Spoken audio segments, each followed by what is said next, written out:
अस्सलाम वालेकुम। क्या हाल है बेटा? सेकेंड ईयर केमिस्ट्री वालों, खैर खैरियत से हो? Welcome back to the fascinating branch of chemistry, organic chemistry. इसको स्टार्ट करते हैं। हमने लास्ट लेक्चर में ज़रा इसका एक स्टार्टअप ले लिया था और इंट्रोडक्शन उसमें हो गया था, और ऑब्वियसली मैंने आपको इम्पोर्टेंस भी इसकी बता दी थी कि ऑर्गेनिक केमिस्ट्री की। तो अब हम इसको ज़रा बाकायदा देखते हैं, और पहली बात हम इसमें ये देखेंगे कि वो रीजंस क्या हैं, वो फीचर्स क्या हैं जिसकी वजह से organic chemistry is the organic chemistry. Organic chemistry है क्यों? ऑब्वियसली ऑर्गेनिक केमिस्ट्री के कंपाउंड्स में कोई ना कोई ख़ास बात तो होगी ना, जो कि बाकी इनऑर्गेनिक केमिस्ट्री के 117 118 कंपाउंड्स में नहीं है। कोई ना कोई ख़ास बात तो होगी ना। तशरीफ लाएं पेज नंबर 119 पे। सम फीचर्स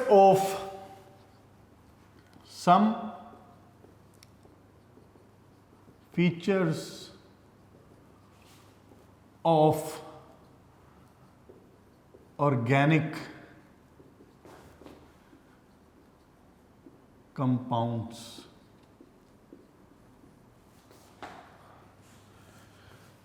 क्या खसूसियात हैं जनाब ऑर्गेनिक कंपाउंड्स की? इनमें सबसे पहली खसूसियत जो कि आपने पहले पढ़ी हुई है वो है कैटिनेशन।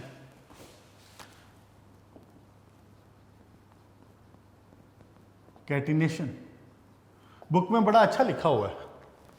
बुक में ये जो लिखा हुआ है इसने बड़ा अच्छा, इसने जनाब वो उसका हेडिंग्स बना के और सेपरेटली पॉइंट्स बना के लिखा हुआ है, तो बड़ा अच्छा लिखा हुआ है। ऑर्गेनिक लॉन्ग क्वेश्चन के हवाले से इसको ज़हन में रख लें। इसी तरह से क्या है जनाब इसमें सबसे पहली बात कैटिनेशन। और कैटिनेशन की बात कहाँ से आ रही है? कार्बन के पैक्युलर बिहेवियर से। यानी कि मेन जो चीज़ है वो क्या है? पैक्युलर बिहेवियर ऑफ कार्बन। आपने बड़ी तफसील से ये पढ़ा है। अब मैं दोबारा वो पूरी की पूरी बातें रिपीट नहीं करूंगा। अब मैं सिर्फ वो बातें बताऊंगा which are related to the organic chemistry, जो इसके साथ डायरेक्टली रिलेट करती है। जो जिसमें सबसे पहली बात है catenation. What was the catenation? Catenation carbon की एक दूसरे कार्बन एटम के साथ अटैच होने की, लॉन्ग चेन्स बनाने की खसूसियत है। क्या है catenation? Self linking of carbon atoms. एक वर्ड में अगर इसका जवाब दूं और आप अगर उसको जहन में रखना चाहें, self linking of carbon atoms. Carbon atom के अलावा सिलिकॉन ऐसा एलिमेंट था जो कि किसी हद तक कैटिनेशन की खसूसियत रखता था, लेकिन प्योरली कैटिनेशन की खसूसियत उसकी भी नहीं थी। क्यों? आपको याद होगा कि silicon was connecting to the other silicon atom through oxygens. Silicon oxygen. लेकिन कार्बन भाई साहब इस बात से और इस खसूसियत में अरूज रखते हैं और कमाल रखते हैं कि carbon can attach directly to other carbon atom and that carbon atom can attach to an other carbon atom. तो then there will be no limit. मतलब frankly you can have the carbon atom carbon chain के जनाब जिसमें एक carbon हो, अकेले ही carbon हो, बस साथ में कार्बन के साथ हाइड्रोजन हो जाए या कोई और ऑक्सीजन हो जाए या नाइट्रोजन हो।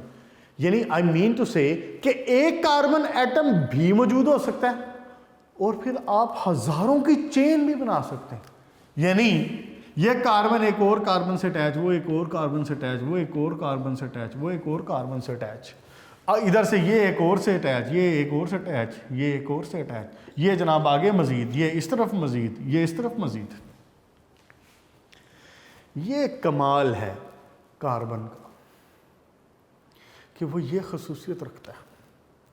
और फिर हमें यह पता चलता है कि इसके अंदर एक कार्बन से लेके हजारों कार्बन तक, थोड़े से मॉलिक्यूलर मैस से लेके हजारों के मॉलिक्यूलर मैस तक बात जा सकती है। यही वजह है कि कार्बन एटम के जो ऑर्गेनिक कंपाउंड हैं वो हजारों और लाखों की तादाद में है, इसकी इसी प्रॉपर्टी की वजह से। नेक्स्ट देखें, फिर एक और बात बड़ी अहम और बड़ी इंटरेस्टिंग, वो ये कि भाई साहब ये मैंने अभी यहां पे बनाया ना कार्बन, सिंगल बॉन्ड कार्बन, ये फिर कार्बन की एक बड़ी खसूसियत ये है कि कार्बन डबल बॉन्ड भी बना सकता है, कार्बन ट्रिपल बॉन्ड भी बना सकता है। सिंगल बॉन्ड तो बना ही रहा है, वो उसमें डबल बॉन्ड भी बना सकता है, वो उसमें ट्रिपल बॉन्ड भी बना सकता है। ये बड़ी बेहतरीन खसूसियत, मल्टीपल बॉन्ड बना सकता है। ठीक है, यहां तक पैक्युलर बिहेवियर और कैटिनेशन की बात खत्म हुई। नेक्स्ट देखें, नॉन आयनिक करैक्टर होता है इसका। ये रेज कर देता हूं मैं, सिर्फ यहां पे अब हेडिंग्स लिखता हूं और उनको थोड़ा सा एक्सप्लेन करता हूं साथ में। हेडिंग्स आपने यही यूज करनी जो सारी बुक में लिखी हुई है, कोई फर्क नहीं है, कोई मसला नहीं है। Non ionic nature, carbon ionic bond नहीं बनाता, कार्बन कोवेलेंट बॉन्ड बनाता है। Covalent bonding. ऐसा क्यों है? क्योंकि कार्बन की जो इलेक्ट्रोनेगेटिविटी है वो बड़ी मॉडरेट सी है, बड़ी खूबसूरत पॉइंट पे। जो कंपाउंड की इलेक्ट्रोनेगेटिविटी बहुत ज़्यादा हो, जिस कंपाउंड की इलेक्ट्रोनेगेटिविटी बहुत कम हो, वो आयनिक की तरफ जा सकता है। लेकिन कार्बन की जो इलेक्ट्रोनेगेटिविटी है बड़ी मुनासिब सी, बड़ी मॉडरेट सी है, 2.5 के करीब। तो इसकी जब इलेक्ट्रोनेगेटिविटी 2.5 है, यहाँ पे इस बात से मिक्स नहीं करना वो पॉलिंग स्केल वाली बात से कि जी 1.7 से ज़्यादा होगी तो इसको तो आयनिक बॉन्ड बनाना चाहिए। वो डिफरेंस ऑफ इलेक्ट्रोनेगेटिविटी होता है, जहाँ पे वो आप कहते हैं ना कि जी 1.7 से इलेक्ट्रोनेगेटिविटी ज़्यादा होगी, तो वहाँ पे एक वर्ड भूले ना, वो ये कि 1.7 से डिफरेंस ऑफ इलेक्ट्रोनेगेटिविटी ज़्यादा। दो एलिमेंट जब आपस में मिले हों, दो एलिमेंट आपस में बॉन्डिंग बना रहे हों, तो उनका डिफरेंस ऑफ इलेक्ट्रोनेगेटिविटी अगर 1.7 से ज़्यादा होगा तो बॉन्ड विल बी आयनिक, कम होगा तो बॉन्ड विल बी कोवेलेंट। ऐसे है ना।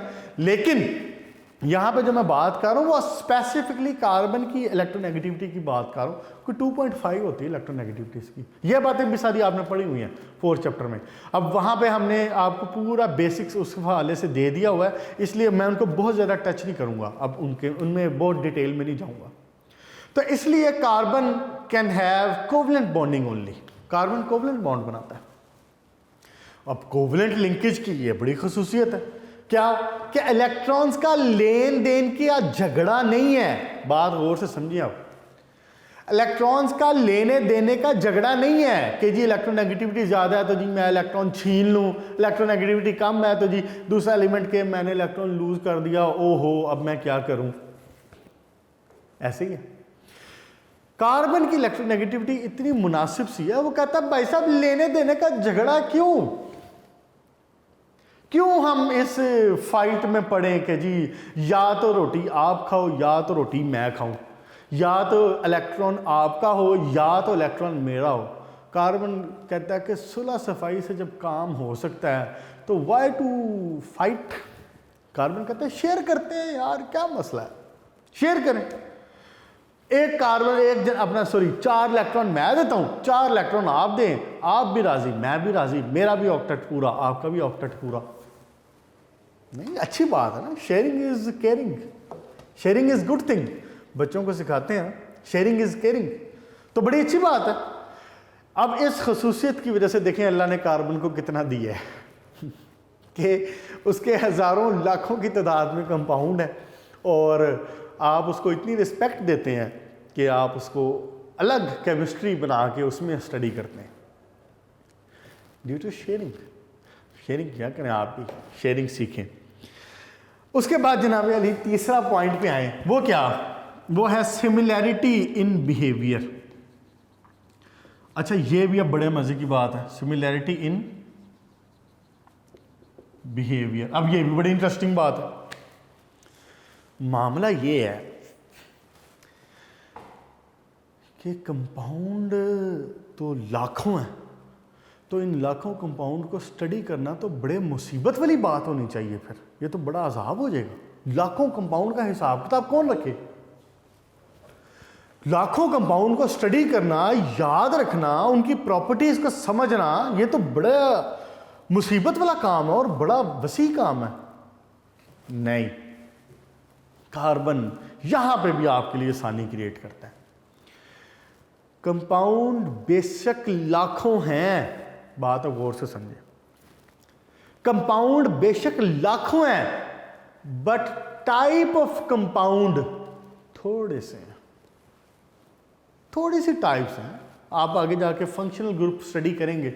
यहां पे मैं थोड़ा सा रेफरेंस के लिए बता देता हूं, फंक्शनल ग्रुप्स आप आगे जाके स्टडी करेंगे तो आप देखेंगे कि थोड़े से फंक्शनल ग्रुप्स हैं जिनकी बिना पे अगर आप उनको डिफरेंशिएट कर लें तो आप इन लाखों कंपाउंड के ग्रुप बना सकते हैं कि ये फलां ग्रुप में आ सकता है, ये फलां ग्रुप में आ सकता है। तो जब हम ये स्टडी करते हैं तो हमें पता चलता है कि every group has some similar properties, और उनके लिए हम एक बड़ा ख़ास और बड़ा प्यारा सा वर्ड इस्तेमाल करते हैं, एंड द वर्ड इज़ होमो। साफ करके लिख देता हूँ दोबारा, होमोलोगस सीरीज। याद आया? आपने 10th में इसका नाम सुना होगा, होमोलोगस सीरीज। होमोलोगस सीरीज वो सीरीज होती है इन विच, यानी उस सीरीज में जो कंपाउंड फॉल करेंगे they will have same properties. मिसाल के तौर पे बात को समझाने के लिए बता रहा हूं कि जी एक ग्रुप है कीटोन। अब इस होमोलोगस सीरीज में जो कीटोन है वो सारे के सारे रख दिए जाएंगे। क्यों? Ketone will be carrying same properties. एक ग्रुप होगा जनाब एस्टर, इसमें सारे के सारे एस्टर्स को उठा के रख देंगे और इस सीरीज को कहेंगे होमोलोगस सीरीज, इस सीरीज को कहेंगे होमोलोगस सीरीज। तो हम इन लाखों कंपाउंड्स को ग्रुप्स में डिस्ट्रीब्यूट कर सकते हैं, अरेंज कर सकते हैं, and then we come to know, then we came to know कि जी ये जो ग्रुप्स बनाए गए हैं they carries the same properties, they have the same properties, और उन्हीं को फिर हम होमोलोगस सीरीज कहते हैं। ये आगे इंशाल्लाह फंक्शनल ग्रुप में दोबारा बात होगी इसकी। नेक्स्ट देखें जनाब, complexity of organic compounds. Organic compound अच्छे खासे कंप्लेक्स भी होते हैं। बात इतनी सादा नहीं है, बात इतनी सादा नहीं है। कंप्लेक्सिटी ऑर्गेनिक कंपाउंड बेशक एक भी है, एक कार्बन और 4 हाइड्रोजन लगे हों, एक कार्बन और 4 हाइड्रोजन, आपको पता है ना कार्बन 4 ही बॉन्ड बना सकता है, वैलेंसी कार्बन की 4 होती है। तो एक कार्बन और 4 हाइड्रोजन लगे हों तो ये मीथेन बन गया, ये एक ऑर्गेनिक कंपाउंड है। ठीक हो गया। हाइड्रोकार्बन भी इनको कहते हैं, केमिस्ट्री ऑफ हाइड्रोकार्बन्स, कार्बन और हाइड्रोजन, हाइड्रोकार्बन। तो ये एक ऑर्गेनिक कंपाउंड बन गया। लेकिन organic compounds are far more complex also. अब यहां पे आता है आपका बायो, यहां पे आती हैं आपके लिविंग ऑर्गेनिजम्स में ऑर्गेनिक कंपाउंड। हजारों लाखों की तादाद। जैसे एक एग्जांपल दूं, एक आप नॉर्मली वर्ड आपने सुना होगा स्टार्च, C6H10O5, लेकिन बात सिर्फ C6H10O5 तक नहीं रहती, ये तो एक उसका यूनिट है C6H10O5। मतलब कि कार्बन 6, 10 हाइड्रोजन, 5 ऑक्सीजन ये लगा तो वी विल से कि ये स्टार्च का एक मॉलिक्यूल है। लेकिन मसला ये कि बात यहाँ तक नहीं रहती, हजारों और लाखों ये स्टार्च के मॉलिक्यूल आपस में अटैच हो सकते हैं, जिसको हम फिर शो करते हैं, मेंशन करते हैं बाय पुटिंग एन। इनका मैस लाखों में होता है। स्टार्च, कार्बोहाइड्रेट्स, लिपिड्स, फैट्स, जो कि हम कभी भी अपनी बॉडी के ऊपर हम कहते हैं जी फैट रिड्यूस करें, फैट रिड्यूस करें। प्रोटीन्स, ये सारे मैक्रो मॉलिक्यूल, मैंने जिक्र किया था ना चैप्टर 14 में इंशाल्लाह डिस्कस होगा। मैक्रो मॉलिक्यूल्स, बड़े बड़े मॉलिक्यूल, इसीलिए इनको मैक्रो मॉलिक्यूल कह रहे हैं। मैक्रो, क्या वर्ड यूज कर रहा हूं? Macro molecules. Molecules, micro USB होती है ना आपकी, जो आप इसको यूएसबी इस्तेमाल करते हैं, आप उसको कहते हैं माइक्रो यूएसबी। फिर आप कहते हैं माइक्रो सिम कार्ड, कहते हैं ना मोबाइल में इस्तेमाल करते हैं। फिर माइक्रो जो स्टोरेज डिवाइस है, एमएसडी, जो आप जिसको मेमोरी कार्ड जिसको आप बोलते हैं, वो आप इस्तेमाल करते हैं। माइक्रो मतलब स्मॉल, मैक्रो लार्ज, बड़ा। तो मैक्रो मॉलिक्यूल्स भी हैं which are far more complex, अच्छे खासे कॉम्प्लेक्स है। उसके बाद जनाब अली एक बड़ी अहम प्रॉपर्टी इसकी, क्या नाम है इसका, ऑर्गेनिक कंपाउंड्स की, and that property is isomerism. Isomerism, iso मतलब क्या होता है केमिस्ट्री में? सेम। आइसोमेरिज्म का क्या मतलब हुआ? जिनका मॉलिक्यूलर फॉर्मूला सेम लेकिन structure different. Molecular formula same, structure different. मिसाल के तौर पर कार्बन कार्बन कार्बन कार्बन, इधर जनाब अली हाइड्रोजन, इधर हाइड्रोजन, इधर हाइड्रोजन।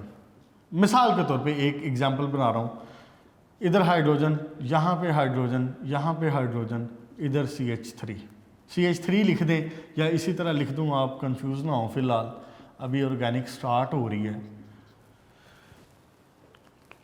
एक आपके सामने कंपाउंड है जिसमें 4 कार्बन के एटम जो हैं वो यूं लगे हुए हैं, और हर कार्बन के साथ यहाँ पे 3 हाइड्रोजन है, यहाँ पे 1 हाइड्रोजन है, सॉरी, यहाँ पे 2 है, इस कार्बन के साथ 3 है। आपको मैंने बता दिया कि carbon can make 4 bond only. Carbon कितने बॉन्ड बना सकता है? 4। हर कार्बन के 4 बॉन्ड बने हुए हैं, 1 2 3 4, 1 2 3 4, 1 2 3 4, 1 2 3 4। यहाँ पे एक CH3 ऊपर लिखा हुआ है।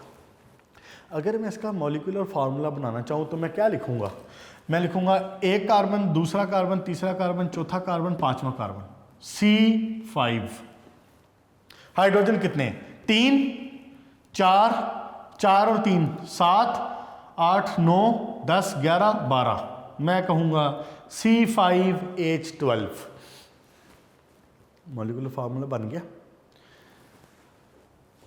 अगर ये CH3 यहां की बजाय ये CH3 यहां पे लगाओ, मैंने क्या किया? मैंने सिर्फ इस CH3 की पोजीशन चेंज की है, और तो कुछ नहीं किया। पहले CH3 लगा था यहां पे, अब ये CH3 लगा हुआ है यहां पे, सिर्फ मैंने पोजीशन चेंज की है ना।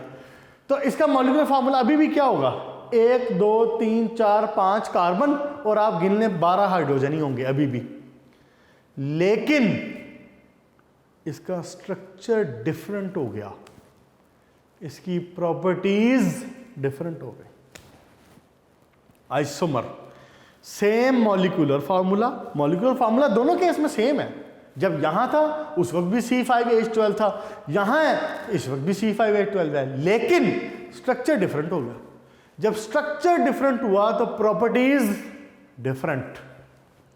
Isomerism, big important property, big important feature of organic compound. इस चैप्टर के लास्ट में हम आइसोमेरिज्म के बारे में तफसील से पढ़ेंगे। नेक्स्ट टाइम आप rate of organic reactions. Organic compound के जो रिएक्शंस है ना, ये कोई बहुत फास्ट नहीं होते। इनके reactions, 6th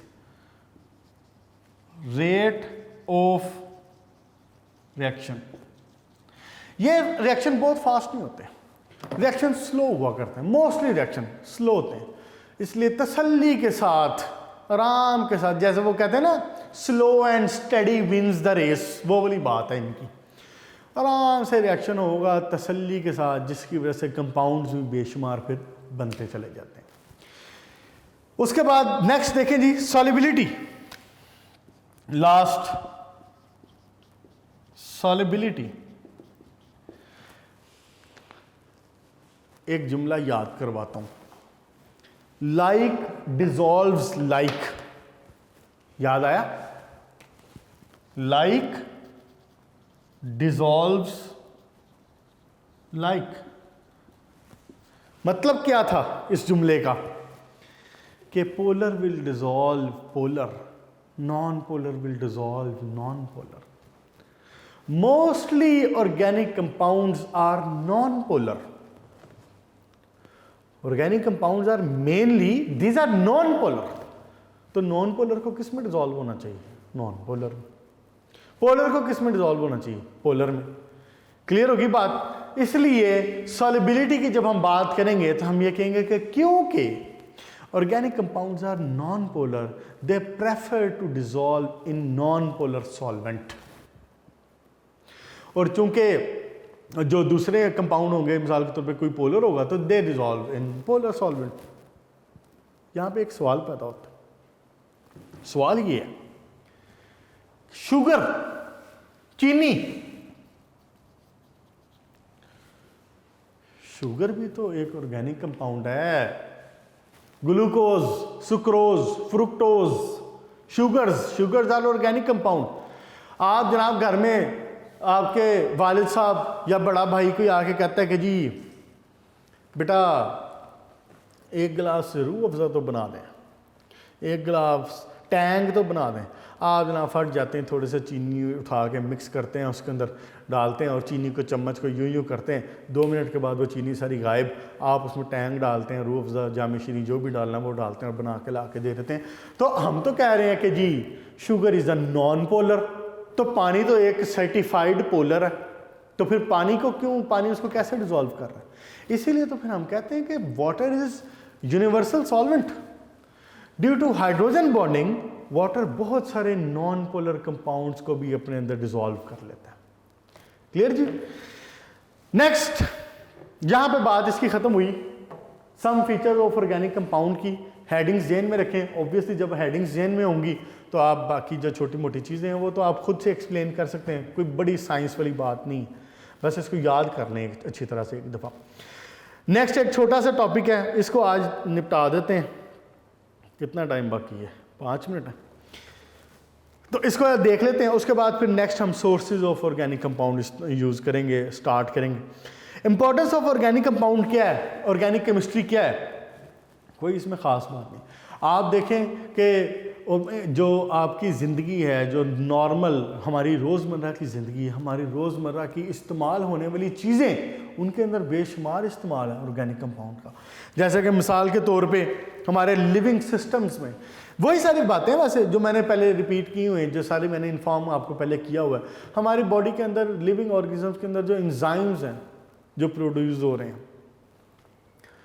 starch, carbohydrates, proteins, lipids, ये बात आपको कौन बताता है कि आप जनाब अली फैटी चीज़ें खाएंगे तो आप मोटे हो जाएंगे? ये आपको कौन बताता है? ये आपको केमिस्ट्री बताती है। हम ऑर्गेनिक केमिस्ट्री से उससे वाकफियत हासिल की है, हम उसको जानते हैं, ऑर्गेनिक केमिस्ट्री का हमें पता है। तो हमें आज ये बात पता है कि फ़ैटी चीज़ें खाएंगे तो मोटे हो जाएंगे, लेकिन प्रोटीन खाएंगे तो प्रोटीन उस फॉर्म में उस तरह से इस्तेमाल नहीं होगी और वो फैट्स में कन्वर्ट नहीं होगी। ऐसे ही है।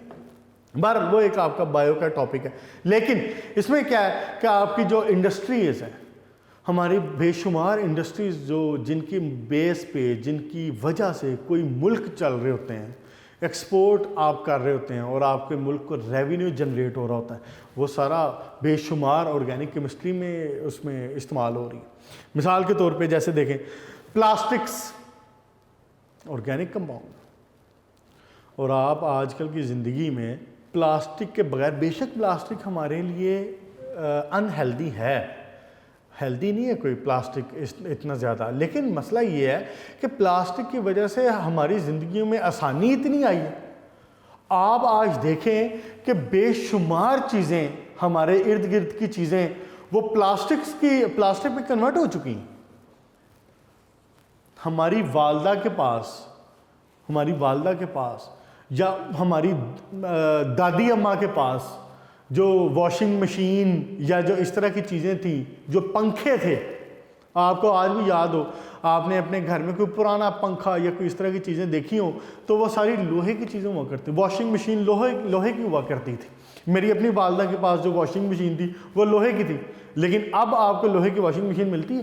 कहीं से भी नहीं मिलती। पंखे, इवन आपके जो घरों में पेडिस्टल फैन इस्तेमाल होता है, गाड़ियों में इस्तेमाल होने वाली चीज़ें, हमारी शॉपिंग में इस्तेमाल होने वाली चीज़ें, बच्चों के खेलने की चीज़ें। आप इमेजिन करें कि आपके इर्द गिर्द जो बच्चे आपके खेलते हैं, छोटे भांजे भांजियाँ या बहन भाई, वो इस्तेमाल करते हैं, वो प्लास्टिक कितना इन्वॉल्व है हमारी ज़िंदगी में। फिर उसके बाद रबड़, सिंथेटिक रबड़ जो हम बनाते हैं, गाड़ियों के टायर, इसके अलावा बेशुमार जगह पे रबड़ इस्तेमाल हो रहा है।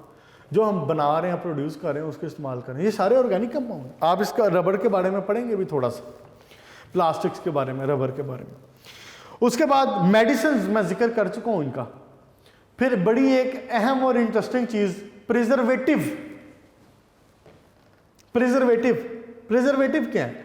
आप जनाब अली कोई बोतल, कोई जूस, कोई खाने की चीज उठा के देखें, 90% चीज़ों के ऊपर आप देखेंगे कि उसके अंदर प्रिजर्वेटिव्स लिखा होगा वर्ड। उनके इंग्रेडिएंट में जाएं ना, किसी भी बॉटल जूसेस वगैरह में जाएं, उसके इंग्रेडिएंट में जाएं, उसको पढ़ें, वहाँ पे क्या लिखा? प्रिजर्वेटिव क्या करते हैं? वो उस चीज़ को डिटोरिएट होने से बचाते हैं, उसको ख़राब होने से बचाते हैं। Organic compounds. अच्छा जी, उसके बाद पेंट्स, ऑर्गेनिक केमिस्ट्री सारी की सारी। वार्निशेस जो आप फर्नीचर पे इस्तेमाल करते हैं कि फर्नीचर ख़राब ना हो, उसकी चमक के लिए। फिर textile, fibre, fertiliser, pesticide, detergent, cosmetics. Last time मैंने कहा था ना कि कॉस्मेटिक्स के बगैर जो है ना फिर ख़वातीन के लिए बड़ी मुश्किल हो। और कॉस्मेटिक्स क्या है? सारी की सारी ऑर्गेनिक केमिस्ट्री। फिर डाइज, कलर्स और ये सारी चीज़ें, ये सारा कुछ क्या है? बेसिकली ऑर्गेनिक केमिस्ट्री के कंपाउंड। इंफॉर्मेशन के लिए शॉर्ट क्वेश्चन के हवाले से जेन में रख लें कि एमी कहीं पे पूछ लेता है कि जी बताएं जी ऑर्गेनिक केमिस्ट्री की क्या इंपॉर्टेंस है हमारी ज़िंदगी में, तो शॉर्ट क्वेश्चन के हवाले से 2-4 चीज़ें जेन में रखें।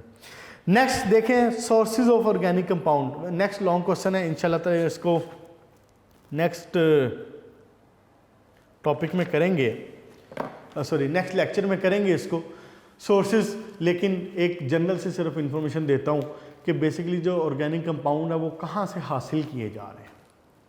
ऑर्गेनिक कंपाउंड, कुछ बेशुमार ऑर्गेनिक कंपाउंड तो मैंने आपको बताया ना, we manufactured, we synthesised in the lab. लाखों की तादाद में लैब में बनाए गए हैं, खुद बनाए हैं हमने। लेकिन बहुत सारे इसके नेचुरल सोर्सेज भी हैं, तो हम उस पर देखेंगे इंशाल्लाह ताला नेक्स्ट लेक्चर में कि इसके नेचुरल सोर्सेज क्या हैं। आज हमने क्या पढ़ा है?